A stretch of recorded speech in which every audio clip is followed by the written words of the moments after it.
Sir, मेरा नाम समीक्षा मिश्रा है और मैं हिंदी विभाग की द्वितीय वर्षीय छात्रा हूँ। सर, पहले तो आपके वक्तव्य के लिए बहुत बहुत धन्यवाद। इससे पहले मैंने आपको हंसराज महाविद्यालय में सुना, मुझे वहाँ सुन के भी बहुत अच्छा लगा, पर आज अपने महाविद्यालय में इतने पास से आपको सुनकर बहुत ज़्यादा अच्छा लग रहा है। सर, मैं आपसे बहुत प्रभावित हूँ और इतनी उम्र में भी आकर आपके जो मुखमंडल पर तेज हमेशा रहता है, उसके लिए भी बहुत ज़्यादा प्रभावित हूँ। आपको क्या लगता है कि मैं 80 साल का हूं या 90 नहीं साल सर, का हूं? सर मैं आपके यहाँ आने से पहले मैंने आपकी उम्र गूगल पे सर्च की थी, 49 बताया। सर, एडवांस में जन्मदिन की शुभकामनाएं। सर, प्रश्न पे आती हूँ। सर, आपने कहा कि हिंदी ताकतवर है लेकिन उसे उसका एहसास दिलाने वाला कोई नहीं है, और हिंदी समझदार है लेकिन उसे बताने वाला कोई नहीं है। आज भी हम देखते हैं, जैसे आपने भाषाओं के शब्दों को लेकर झगड़े पर बात की, भाषाओं जो आज झगड़े होते हैं।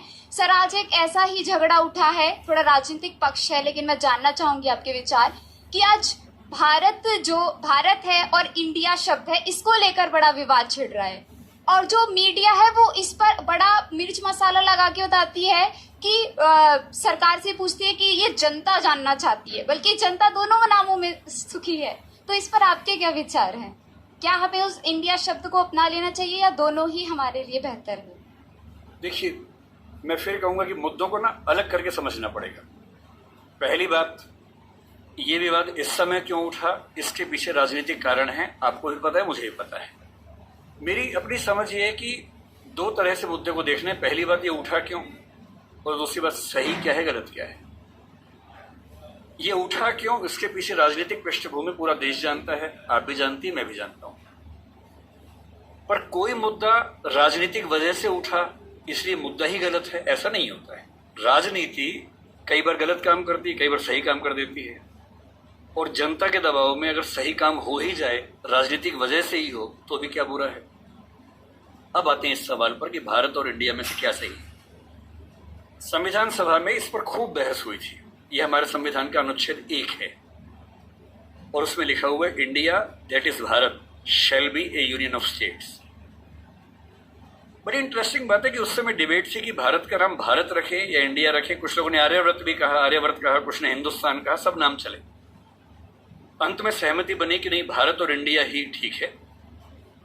नेहरू जी ने खुल के तो नहीं, पर नेहरू जी के पर्सपेक्टिव से जो बात वहां पर ज्यादा आई वो ये थी कि हमारे संविधान के बनने की प्रक्रिया में जो बहुत सारे एक्ट थे जो अंग्रेजों ने बनाए थे, जैसे इंडिया इंडिपेंडेंस एक्ट 1947 का है, 1935 का एक्ट था, उन सब में इंडिया का इस्तेमाल था। उस समय के भारत की तरफ से जो समझौते अंतर्राष्ट्रीय थे, उन सब में इंडिया नाम था। पश्चिम की दुनिया हमें इंडिया के नाम से जानती थी, अमेरिका हो, फ्रांस हो, कोई भी हो, सब इंडिया जानते थे। नेहरू जी का मिजाज जो था वो ये भी था कि हमें ग्लोबल पर्सपेक्टिव में चीजों को देखना है, पूरी दुनिया से संवाद करना है, क्योंकि उनकी रुचि अंतर्राष्ट्रीय मुद्दों में ज्यादा थी, बहुत ज्यादा थी। मेरे ख्याल से इन सब वजहों से तय हुआ कि हम अपना नाम इंडिया रखेंगे, पर इंडिया के बराबर महत्व भारत का भी रहेगा। तो लिखा गया India that is Bharat. India जो कि भारत है, राज्यों का एक संघ होगा। 4 दिन पहले की बात है, मैं हॉलैंड में एक टैक्सी में बैठा हुआ था। इंटरेस्टिंग बात सोच के देखिए, टैक्सी का ड्राइवर मोरक्को का रहने वाला था। उसको जैसे ही पता लगा मैं भारत से हूं, उसने मुझसे यही सवाल पूछा। उससे कहा कि यू आर फ्रॉम इंडिया? मैंने कहा yes, we are listening to a debate India और Bharat, what do you think? मैं बड़ा चकित कि ये मोरक्को का आदमी हॉलैंड में रहता है, इसके मन में ये सवाल आ रहा है। तो मैंने कहा कि ये तो राजनीतिक कारणों से हुआ है, लेकिन बात अपने आप में सही है। मैंने कहा जैसे बॉम्बे मुंबई हुआ, मुझे खुशी हुई, क्योंकि मुंबई की आबादी के लिए मुंबई में जो मजा है वो बॉम्बे में नहीं। बॉम्बे तो अंग्रेजों ने नाम दिया था। कोलकाता को कलकत्ता अंग्रेजों ने किया, तो बंगाल के लोगों ने कोलकाता कर दिया उसको।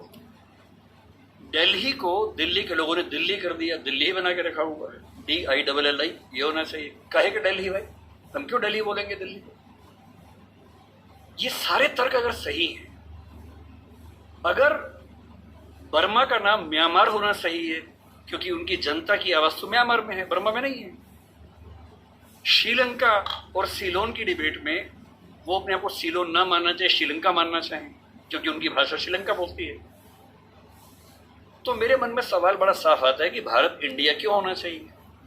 मैं फिर स्पष्ट कर दूं, मैं सरकार के पक्ष में नहीं बोल रहा हूं, मुझे उनसे रत्ती भर मतलब नहीं, मैं एक विचार की बात कर रहा हूं। और मैं जब संविधान पढ़ाया करता था, अनुच्छेद 1 पढ़ाते हुए मैं हमेशा बोलता था कि मुझे चुभन होती है ये पढ़ते हुए कि इंडिया दैट इज भारत। दोनों ही लिखने थे तो भारत दैट इज इंडिया कर देते। अगर दोनों ही लिखने थे ठीक है, दोनों रखिए, क्या दिक्कत। इंटरेस्टिंग बात इसके बाद है, मोरक्को के उस ड्राइवर ने उसके बाद पता है क्या कहा, हिंदी में अगर बताऊं, बोले अच्छा अच्छा ये मामला है, अब समझ में आया। फिर बोले कि बड़ी इंटरेस्टिंग बात है, हमारा नाम मोरक्को पड़ गया फ्रेंच लोगों की वजह से। मोरक्को के लोग मोरक्को को मगरिब बोलते हैं। और जब मैं सऊदी अरबिया गया, सऊदी अरब के लोगों ने मुझसे पूछा कहां से आए हो, मैंने कहा मोरक्को। उन्होंने इस भाव से देखा कि मैं पागल हूं, बोले नहीं मगरिब से आए हो। अगर मगरिब की आबादी खुद को मगरिब कह के खुश है तो उसे फ्रेंच लोगों की वजह से मोरक्को क्यों कहा जाए। इंडिया शब्द वेस्ट में दिया और बुरे भाव से दिया। उनकी नजर में इंडियन होने का मतलब है बहुत पिछड़ा हुआ होना, रेड इंडियंस, वेस्ट इंडियंस। तो आज ये क्यों हुआ, मैं समझता हूं कि राजनीतिक निहितार्थ है और उस राजनीति में मेरी रुचि जरा सी भी नहीं है। लेकिन ये आज हो या कभी भी हो, मैं इस पक्ष में हूं कि देश का नाम देश की भाषा में होना चाहिए और देश की भाषा भारत के पक्ष में है।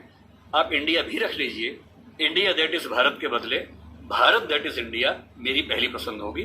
मुझे इंडिया से दिक्कत नहीं है, पर भारत मेरी पहली मोहब्बत है। नमस्ते सर, मेरा नाम अदिति सिंह है और मैं हिंदी